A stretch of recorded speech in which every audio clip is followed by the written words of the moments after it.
Innovation Unplugged from the Alabama Community College System's Innovation Center takes you inside Alabama's workforce development.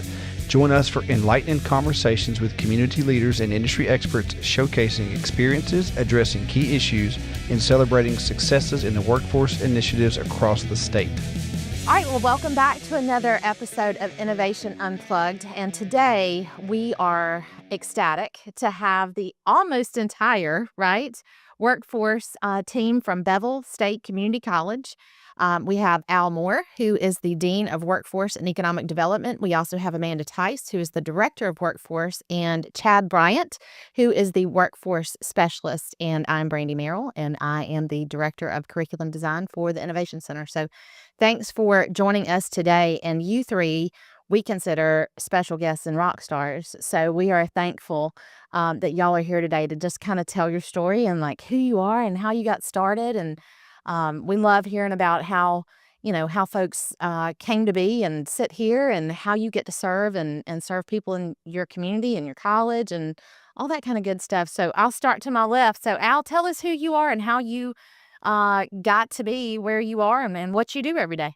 Well, my name's Al Moore. I'm the Dean of Workforce and Economic Development at Bevill, and I've been at Bevill State for 13 years.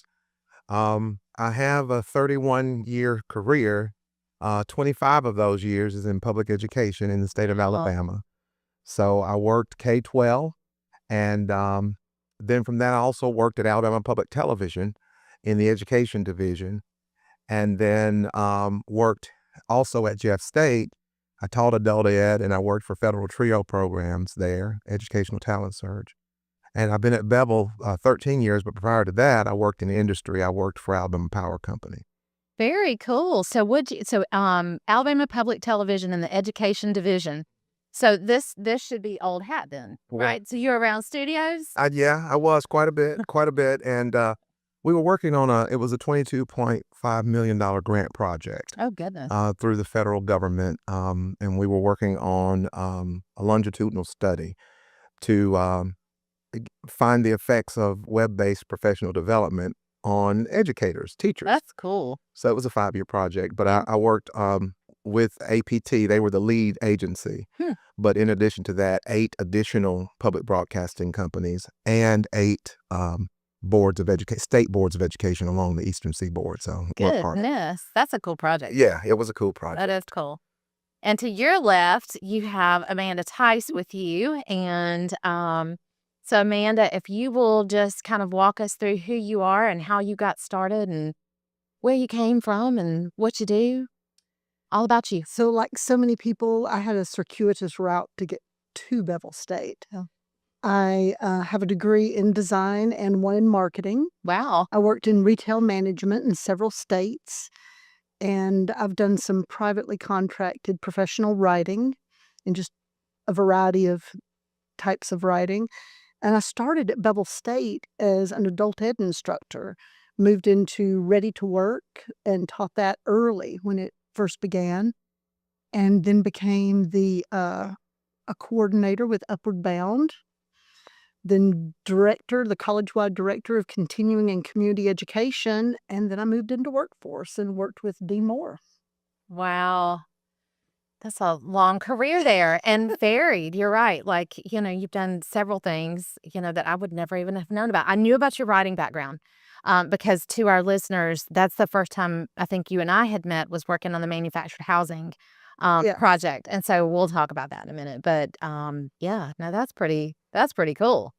So what other kind of writing did you do other than I know about your manufactured housing, but what other writing? So resumes, political speeches, general speeches, children's books. Wow. And some contracted research writing support. Neat. Any political speeches of people, you don't have to out it, but any political speeches that we would know, like the people? Ghostwriters don't talk about that. Oh. So there is something there. Do you know these secrets? Maybe. I cannot. I can confirm nor deny. I cannot confirm nor deny. And also dissertation support too. You do that as well for that's cool. Lots of people. Yeah. I served on one dissertation committee, I guess. And boy, you just don't realize what a lengthy and arduous process that is until you're in it. And of course, I was on the other side of it. I was not defending a dissertation or anything. I was just serving as a resource. But golly, that is quite a long process, and it is an earned degree after that. Yeah. That is for sure. A lot of people are academically really gifted in their field and what they do, but Yeah. perhaps don't have writing capabilities that showcase that level of expertise. And so sometimes they ask for assistance in making sure that what's put on the page reflects what they do know in the research that they've done. Ooh, that was so well put. You're absolutely right. Like we see that even with building courses and stuff, that a lot of times people have the thoughts in their head. They just have a hard time getting it out, right? And getting it down on paper. We all have our strengths. Sure. Yeah. Sure. All right. So Chad, tell us a little bit about who you are and what you do and how you got to Bevill State. So my background is automotive from really the beginning, and so my perspective coming into workforce is I went through a career tech program in high school. Went through what was a technical college back in the 90s, and started in field at that point at dealerships. And then in 07, I was able to start teaching at Bevill, and so I've been in the classroom since 07, and just started with workforce really full time in the last couple of months, and so on paper maybe longer than that. But and as an instructor, I've had the opportunity, besides the normal instructional things one would expect. I have helped write some curriculum. I have helped the automotive program achieve associate degree status at the Nice. I've worked with some VR curriculum writing, I guess you'd Yep. say, or storyboard writing. So a few different things, but this is new, and I love it. I'm still helping students. I'm still helping individuals Yep. be successful. Probably the biggest thing that I've helped with is the Innovation Center training, because that's where the deficiency was. That's why the help was needed. No, that's because y'all are killing it up there.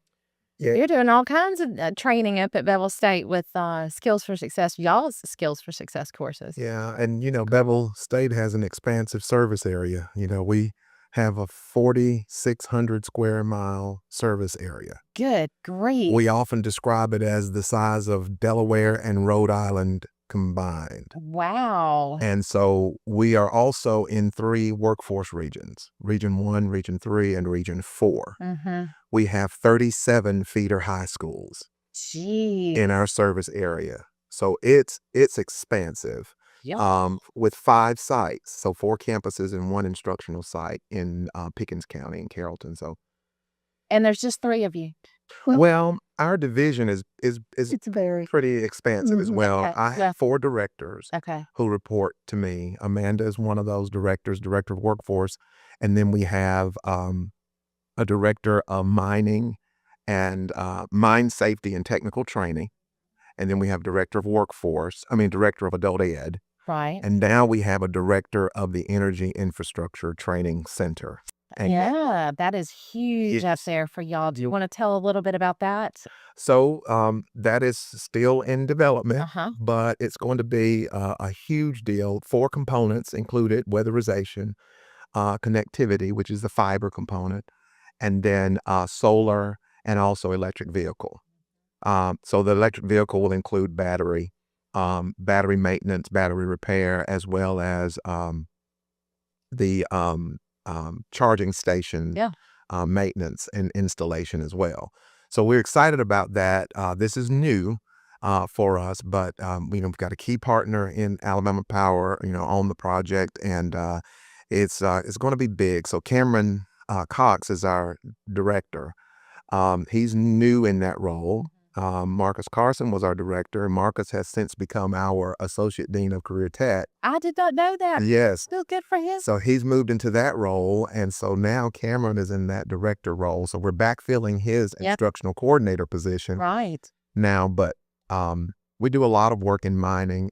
Workforce is really broad at Bevill because of all that we do, which is why we have a pretty expansive In- department. Any given year, we're training 5 to 8,000 people, sometimes a bit above that. It's a lot.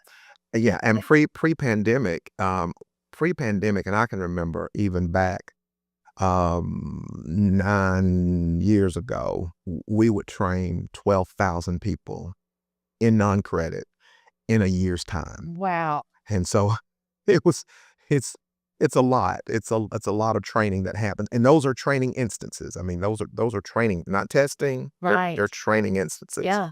What's the majority? Like, what's the majority of your training footprint inside of your workforce division? Mining is a Your largest huge one. portion Yeah. of that. Yeah. We have quite a bit that goes through truck driving. We have a decades established Yeah. truck driver training program that is credit-based and non-credit. For the purposes of our division, they do a lot of non-credit training for business and industry. And they've begun picking up some skills for success. And then we're doing skills for success CDL Class A training, and we're currently rotating between 3 locations and are going to have to add a 4th to pick up the influx of people that are starting to overwhelm our traditional truck driver training program, and it's pulling a lot of his attention. So we're going to have to add Walker County in as a location to handle some of that. It's been interesting to see how we work between the different directors. Adult education, we become great partners with them in making sure that we provide comprehensive services to the students that come through. They're able to address learning deficiencies, get their test scores up, earn their GED. They're what was ready to work, but they're earning their workforce certifications.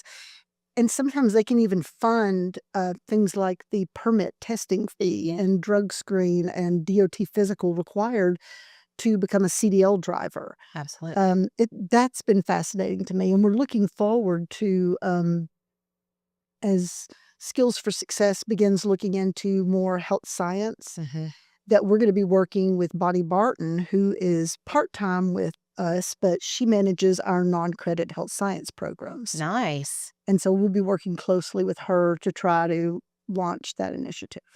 And that's one benefit of Skills for Success for us, because our service area is so broad, Huge. and because we're in rural areas. In some of our areas, you don't have a whole lot of industry, a lot of business in those areas. Now, there's industry in adjacent areas and communities. But what it does is it allows us to do workforce training everywhere, which, in the past, before Skills for Success, we had a lot of workforce training going on in different places, but we were limited on certain areas just because of the area itself. If it Right. And being able to partner with industry, because that's what we've done, a lot of partnering with industry to create curriculum and to create courses and to deliver them around our service area. We've done a lot of that, but Skills for Success has allowed us an opportunity to have workforce training everywhere, which is a huge benefit to us. Gosh, with that many locations and that many folks, and then that many, and y'all know this. I mean, we talk about the library, right? And almost 3 years ago, we had a couple little courses on the shelf, and now we're pushing close to 50. And I know the listeners don't know this, but we actually saw each other yesterday, and had a meeting about that, and just kind of how much things have just grown, and how not every. So I love hearing, that, hey, we really know that the more health science courses that are coming down the pipe, we're going to be able to service our community this way, because that allows us to be able to do these things. And that was kind of one of the points of a discussion yesterday, was not every Skills for Success course is made for every college, because not every college, their community doesn't necessarily have that particular need or that. And so I think the more courses we build and the broader reach, then every college can now kind of pull off the shelf for whatever fits your community. So I love hearing that about the health science courses, because we've got nursing support tech coming here in just a second. We've got ambulance operator. We've talked about community health worker earlier and mental health worker. I mean, the health courses are really beginning to blossom for us. We're trying to think creatively with the courses that you have available. And as you know, we sit at the heart of the manufactured housing industry in Marion County. Yeah. And how we can support them further. With the installation course that we're going to be piloting with you, that's one component of it. But within the manufacturing facilities, we really see an opportunity to bring the electrical helper, the plumbing helper, the carpentry helper, flooring installation, and utilize that as a way to cross-train their workforce and prepare people to rapidly onboard with them with some valuable skills that are going to help them in the manufacturing process. And so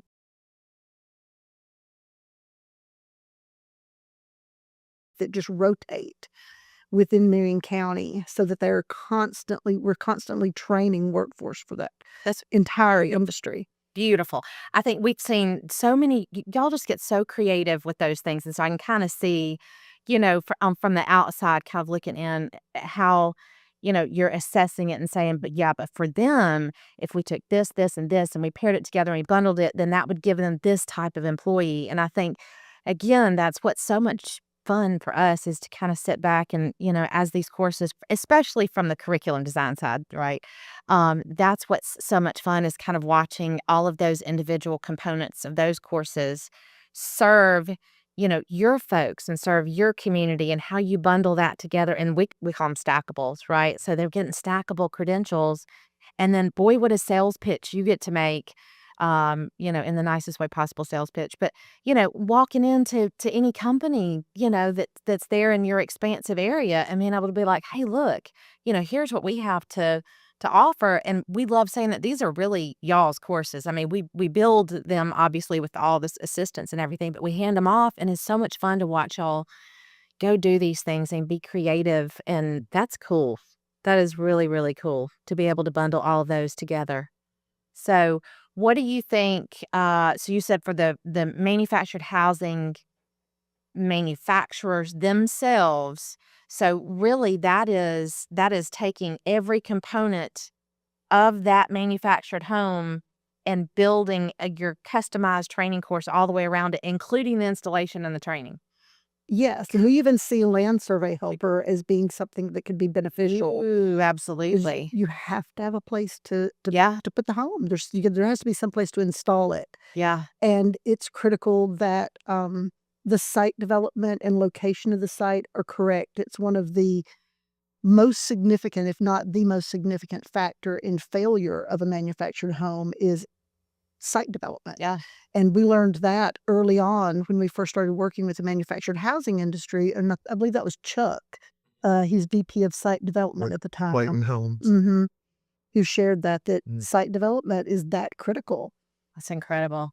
And at that particular time when we first started working with that industry, the statistic was 70% of the issues with a manufactured house had to do with installation.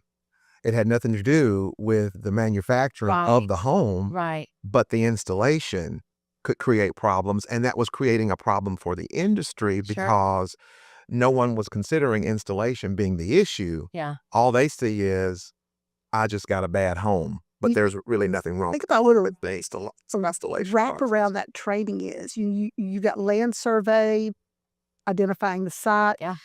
You're coming in with heavy equipment. You got your skid steer, your dozers, your excavators. You're going to have to run plumbing lines. Absolutely. You've got to prep that site, get the pad put in place, a roller. Yeah.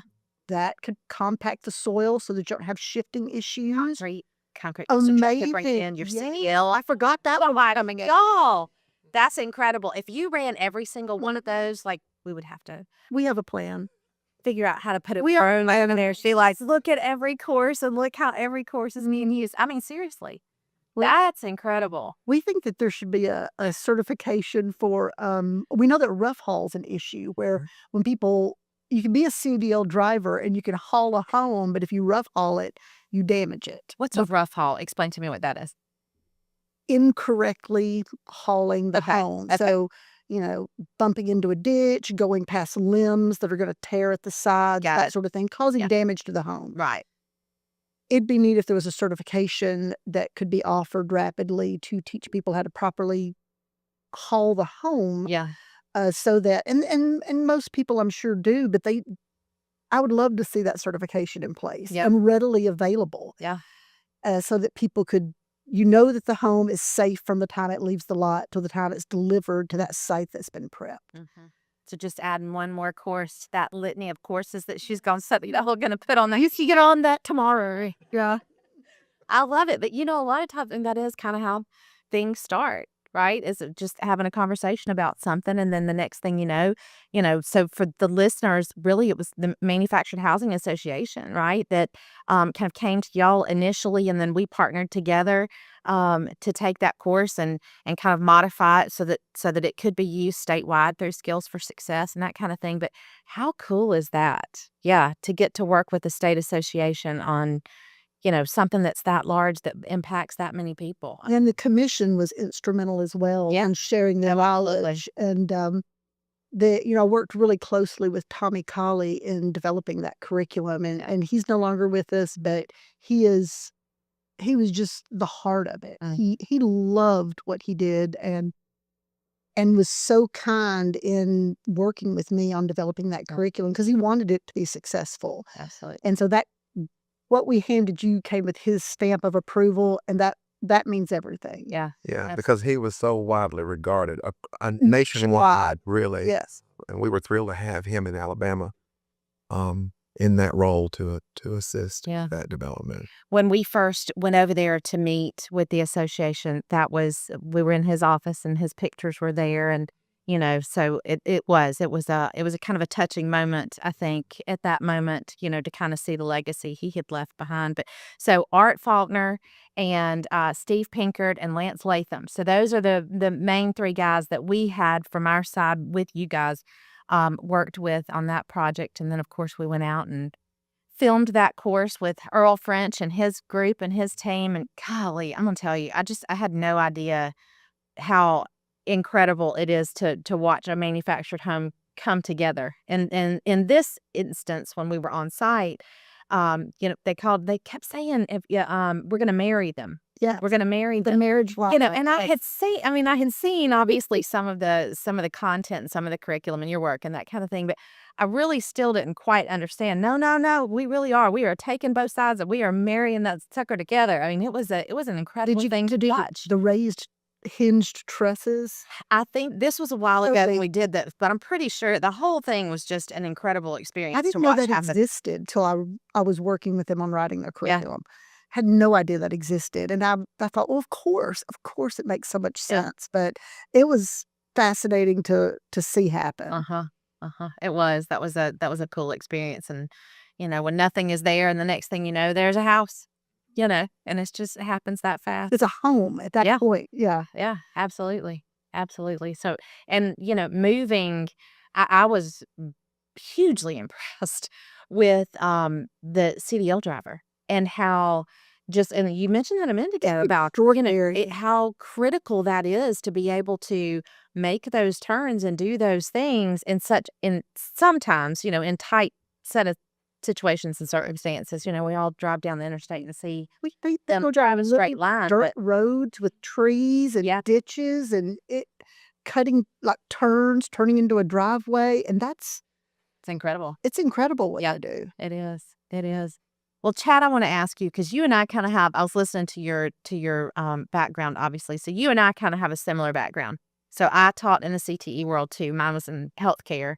And did that for, 14, 15 years, and then transitioned into this side, of the community college system and kind of came out of the day-to-day classroom and lab setting to do something a little bit different. And I see in you and I hear in you, not just in this conversation, but in an earlier conversation, just it's different, it's neat, it's exciting, and all things are still kind of new. So tell me this, and let's pretend they're not sitting here. What was the first project and by the way, for the listeners, they really enjoy lunchtime and eating. We had a couple of conversations about what good restaurants there are around these parts. But aside from the food scenario, tell me what the coolest project or the coolest thing that they've thrown at you so far has been. Um, Amanda's let me schedule some heavy equipment classes, and Yeah. so we're just starting the process from beginning to end. Initiating conversations with counselors or career coaches, whoever it may be, and just kind of seeing how that process works from beginning to end. So I don't know that I've totally done one from end to end by myself, but I've wrapped up some that you helped me start, and I've started some new ones for the spring. So That's good. Yeah. so No, that's that's super. about the extent of my experience at this point, I guess. So riddle me this, Batman. What heavy equipment courses are available through the Skills for Success library? Well, I'll be Jeopardy. Quiz. You didn't tell me there was but it is that. You might confirm a friend. I don't know. Let's see. Skid steer, Mini X, bulldozer, Yes, roller, absolutely. and then we added something that I seen yesterday. Packer? There's a so the Motor grader operator. motor grader. Yeah, yeah, and that one's going to be an upskill scenario.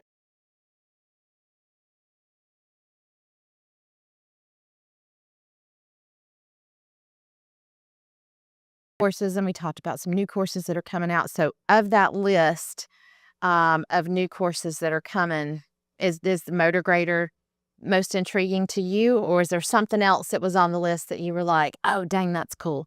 Well, the automotive, there was something that was automotive technician, something. I thought, Yeah. what's that going to be? Operator and test it's- automotive. Yeah, Yeah. so it's a robot operator. So Yes. not down the avenue that I was headed in my mind. Yeah. So, but yeah, anything that's can upskill or provide some sort of entry point for anybody for any field, I'm on board. Yeah. Whatever it is. I think that's the coolest. It is. It's the coolest part. It's just kind of getting to watch that whole process, taking a student from start to finish, or even really just, somebody who's in the college who doesn't necessarily know what we do or how we do it or whatever. So what have those conversations with those counselors looked like for you? Like being new, to this arena, not necessarily, what you've done for the last, what do you say, 13? No, that 13 years, but you 18 years. So, I mean, that's outside of your regular wheelhouse. So what kind of questions have you had either from students or from other college staff or whoever, outside parties that you've had to field, regarding these courses or what y'all are offering or what you can do to serve? So in the high school arena, Amanda's already prepared most of those folks well. So I don't think I've had a lot of questions there. But Pave the way, huh? yes. But people that know me are like, hey, what are you doing now? And so trying to explain workforce, which is, I guess, one of the most hidden gems that we have, because a lot of people don't understand workforce as a whole, and I didn't, and I still learn things every day. And so explaining primarily innovation center stuff, because that's what I've been helpful with, hopefully, the last few months. And so explaining that course list that you were talking about, that library of items that are available. Yeah. So. I think that's one of the biggest things is just kind of getting familiar, because I'm listening to all of your story and your story and your story. None of us we weren't born into this. We all came from somewhere else and brought those life experiences and those jobs and those careers, we didn't know how long those individual, roles would be, but collectively they brought us to where we are now. And I think that's kind of one of the fun parts, I think, when we bring somebody on that's new is one thing that we've kind of gotten in the habit of doing is having them pitch us. Like, who are we? Tell us who we are. How do we do it? And it becomes a little bit like a competition, because we'll sit around a table and be like, okay, I am standing in the line at Lowe's and I am complaining that I do not like my job. And I want to, this is a customer, not somebody who works at Lowe's, because all those people are very happy. This is a customer standing line. They're looking for another way out in life, right? And so if that's who that is, then pitch, Bevill State, or pitch, Skills for Success, or pitch manufactured housing, install. any of those things will give them that scenario. So that may be something y'all could utilize with Chad. We could put you on the spot and ask pitch it today. But it is. It's it's just getting used to this different world of workforce and what's out there and what's available to offer. Because when you tell people what there is, a lot of times they're like, "There's no way. There's no way. Right. There's no way that's available. There's no way there's no cost to that. There's no way you can do that in this amount of time." And it's fun. It's almost like gift wrapping something and handing somebody to something like, "No, yeah, it really can." So I think it's a neat gift for folks and a neat experience. Well, I know working with students, you have to have some thoughts in mind when I lay this question out there. And this question would be, we cross folks every day, right? Who you encounter and you want to help, right? You spoke to the adult ed side of things and really walking somebody through who may not have had the most direct path in life and just need a little help, right? So what if I asked, who is that person, or maybe those couple of people, whether it's recent or maybe in the last 6 months, a year, whenever, it doesn't really matter, that have touched you, knowing that you've either helped guide them or you just watched from a distance, somebody who was able to pick up and go do something that they didn't know they could do, and they did it. And then they went out, they were successful, or it changed their trajectory in life. Now, it could be coming from the classroom. Like I have a ton of those kind of stories.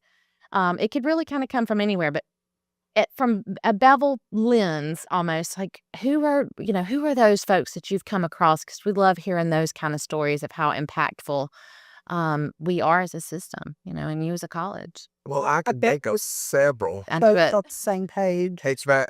HVAC Fast Track. I had a feeling we'd both think of that. Yeah, the HVAC Fast Track program, I mean, it has been life-changing. It's an 11-week Truly. intensive Yeah. HVAC program, and we started it in 2019 in collaboration with the power company, and we've had about 50 students to complete that program to date. And every time we have one of those cohorts, we have a student at the graduation, we offer a career fair. So we get HVAC industry to come to the graduation. They set up tables, and Amanda teaches resume writing and interviewing skills to the HVAC Fast Track students. Every one of them, they have interviews at the end of graduation. And we have more than a 90% placement rate Wow. for all of those students Yeah. in field. And so the industry, they clamor to come to that graduation and meet those students. But I recall there's so many stories. Okay. One student was homeless. Yes. Wow. Homeless. We had one of our Fab Five, one of our original ones from this area, Michael Grove, incredible student, so smart. And I've repeated his story so many times, worked so hard and was working in a particular industry and just could not start climbing the ladder. He got an entry point and just nobody would give him a shot to move up. And his exact words were, "I know I have more in me if somebody would just give me the chance." Wow. And we believed in him, and we did. And he was snapped up by bank squirrels locally. And they still talk about what an incredible employee he is. But they can't stop talking about how wonderful he is. They said if they could hire more people just like him, they would. We have They students adore him. who started in that program. They finished that program. They were technicians.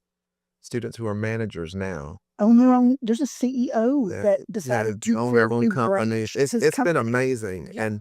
and life-changing for many students. And I love it. We have male and female students, in that HVAC Fast Track program. And some of our shining stars have been some of those female students. And I love Well, of course. I love it. Yeah. I love I'm going to say this for But- Taylor Dozier, for women everywhere. Yes, Of it's- course. And I love it to see all those guys gravitate because they have the answers and they know how to do it. But I mean, they've been stars in that HVAC fast track program. Yeah, I remember we kept asking everyone how they were doing. They said, "Well, we're doing well, but not as well as Victoria." No, but Pulitzer, she's got the answers. But yeah, leader in the class. But it's been really, really good. We had one former state superintendent Really? who went through the fast track program at Bevill. Wow. Fast track And then went on to stay in the industry and go to work or own a business. Yeah, working with a friend of his in business, but yeah, it's a former state superintendent. So That's impressive. pretty basic. That's And impressive. they join it for all Assistant superintendent, assistant state all superintendent. kinds of Yep. reasons, from starting a new career to we had someone in the recent class that had always worked in the industry managing the business for her family. Yeah. But she said that as she looked to fully taking over with the business, she wanted to know how to do the technical side. She said, if I'm going to manage it, I should do it all. A retired educator with a doctorate who wanted to learn HVAC so that he could help people in retirement. See, that right there is what I love when the chancellor uses this phrase. I absolutely love it. That's why we're the community's college, is because it doesn't really matter who you are, what role you are in life, or how old you are, or where you came from, or whatever you are. Like all of those stages, ages, and ranges, right, of folks find a niche somewhere inside of any one of the colleges, and specifically today, Bevill State. And there's so many opportunities for funding now. Of course, with Skills for Success, through the legislative, action and the funding that's available. We've got, is it Paths for Success? We've got funding there. We've got Grant, we owe a Women's funding. Fund of Alabama. Yeah, They've been we've got very some additional corporate scholarship dollars available. There's just so much more opportunity. I mean, as I sit here and think about it, I can remember when industry and education did not work well together. Right. And now, I mean, we're almost, I think I can say, fully immersed. Absolutely. We don't update curriculum on the credit side, non-credit side, anywhere without industry at the table. I mean, and it's a different time. It's a different time, but I think it's a great time. I think it's our greatest. I do too. We've talked about this a little bit before in some other podcasts and such, just, how different, I don't know, you look at 15, 20 years ago, and what education looked like then versus now. It's almost like I don't know, I guess with anything you see ebbs and flow, right? Over time. And it seems as though we've got a flow, because ebb seems like coming back away. But, this seems like a flow back towards, really kind of trades and skills and industry-driven types of things, as opposed to, I don't know, a little bit more like generic kind of education almost. It's almost like pointed and relevant, right? So maybe this is the age of relevant education. Oh, I like that. Huh. Bingo. The age of relevant education. I like that. I'm going to write that one. I have to write that one down. Well, Chad, tell me, so you've had a minute to be thinking about the answer to this question. So who is and again, like I came out of the classroom, so I get it. And so you may, you may already have somebody in mind, but who is, what's an example of a student that you have seen whose life or whose career was impacted by what your college or what your training, who is that person? So we all have a handful of students or more that we would love to talk about, and I have I'm going to generically talk about a few, and then I'll pick one. And so I have several graduates who are police now. I have several that are on their own business. I am very proud that both of our automotive instructors at Bevill are graduates of the Hamilton program. So that's to me that's a positive for.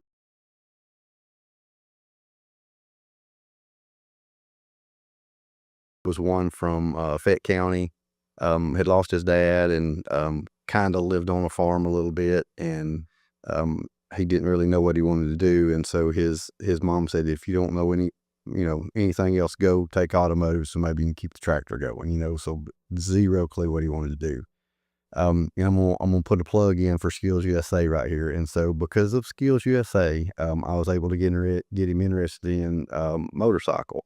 And so through the competitions and through the preparation and through the leadership portions of that, he participated in Skills for the 2 years he was in the program, placed first in the state both years, and placed, I'm trying to remember, maybe top 10, top 15 nationally the second year he went. And he works at Tuscaloosa Harley-Davidson. And so that's one of the guys that I've seen that really, really coming through the program made a change. And he's in field and he's successful and he's doing well. Yeah. Gosh, that's incredible. I love those stories. Yeah, I've got a few, kind of like that. I think we all kind of have a heart of service, obviously, or we wouldn't do what we do. But I think my favorite role, almost in the classroom or even as a mentor. I mean, I taught ultrasound, and so again, got to know that group. We would have cohorts. They're fairly small, 15, but I'd have them for 18 months, so I'd get to know them fairly well, and it was pretty much one-on-one, sometimes two-on-one. And I think honestly, it's really getting to watch that transformation of somebody, somebody who comes in and like you said, we had folks who would be retired lieutenant colonels we were in Montgomery at Trenton, and we had a retired lieutenant colonel from Maxwell Air Force Base. I mean, we would have it all the way to a brand new high school grad, or maybe someone who dropped out of high school, then decided to get a GED, then came through the program. So the smorgasbord or buffet of individuals that would come through was broad and varied. But I think the coolest part was really kind of watching somebody take something that they might not have even known a whole lot about, got a little bit of encouragement, and then just dug in and muscled all the way through to the end. And it was life-changing, because, and I'm sure with automotive and really anything else that, any of our colleges do, literally went from being sometimes, 19, 20 years old to the next thing you know, you're making $35, $40 an hour, 18, 20 months later. I mean, that's just unheard of, to think that something can happen that fast in that, kind of associate side, the CTE side. But then you look at our online, you were talking about your fast track HVAC, and then with Skills for Success. I mean, that very same trajectory is available as quick as you want it, which is a really cool thing. I think we've seen some, I want to touch on y'all's high school perspective in just a second. We've had some high school students in here just discussing, them taking those heavy equipment courses and that kind of thing, and then going out and finding jobs or jobs waiting on them when they finish that, that lab that last day, and how cool that is for them to go, from really having no trajectory really other than here, this is an idea of something I have, to the next thing they're making, $30 an hour running a piece of equipment after, a 20-hour class and 2 days in a lab. I mean, that's insane. The age Yep. of relevant education. There you go. My favorite, man. I'm telling you, golly, it's just incredible. It's incredible. So you said you have 37, did you say 37 high schools? 37 feeder high schools. Y'all, how do you keep up with that many contacts of high schools and offerings and that kind of thing? How do you even do that? You beg the president to hire someone to help. That's what your stage left is Chad. Yeah. It was extraordinarily difficult when I was doing a lot of this in field on my own. And he will remember there were weeks that I would have to stay away from home. Thankfully, I had people in different areas and I could stay with them. But there were 3 months in a row where I was on the road.